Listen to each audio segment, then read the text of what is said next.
And we're back again for another request, this time on the 1940 MGM musical For Me and My Gal, starring Judy Garland, George Murphy, and Gene Kelly. Now, the movie starts out in 1916. Judy Garland plays Joe Hayden, and Gene Kelly is Harry Palmer, both of them vaudevillians. Now, Harry is a tramp comic, while Joe is part of a troupe, along with Jimmy Metcalf, as played by George Murphy. Now, Harry ends up convincing Joe to leave Jimmy's act and join him. Now, over time, we see Joe develop feelings for Harry, although he doesn't notice, at least not right away anyways. And in his impatience to get to the Palace Theater in New York, which was the dream of every vaudevillian, he almost joins a more famous actress. But in trying to leave, he finally realizes that he loves Joe, and then they make plans to get married after they've done a show at the palace.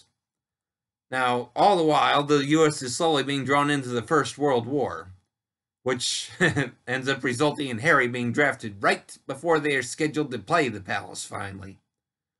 So the question remains, will they be able to do so, or will the war completely prevent that from happening?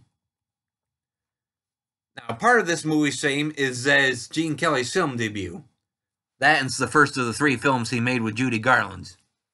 But fresh off his Broadway success, particularly with Pal Joey, he came to Hollywood and got his role in this movie partly due to Judy's influence, since she had apparently seen him in Pal Joey. Now, from what I have heard, there was originally a different ending planned for this movie, but what it was, I don't really know.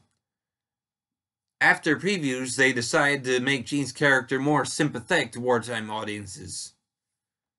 Now, considering that he, as the newcomer in this movie, still managed to be given the happy ending, instead of it being given to George Murphy, who had been in the movies for a few years more than that, I'd say that was pretty impressive indeed for Gene's film debut. Now, the movie, I would say, is a wonderful musical. While very little of the music itself actually advances the plot, most of it is used either on stage or off stage as Harry and Joe see if they can work together, or when one performer is showing off to another. Now, obviously, the background orchestra during some of the offstage stuff might distract, but considering that's par for the course on most musicals, I would say it's not a big deal. Now, this is a wonderful movie, and one I would very highly recommend if you get a chance to see it. Now, the movie is available on DVD from Warner Brothers and is about 1 hour and 43 minutes in length. Thanks for listening, everybody. Tune in again soon.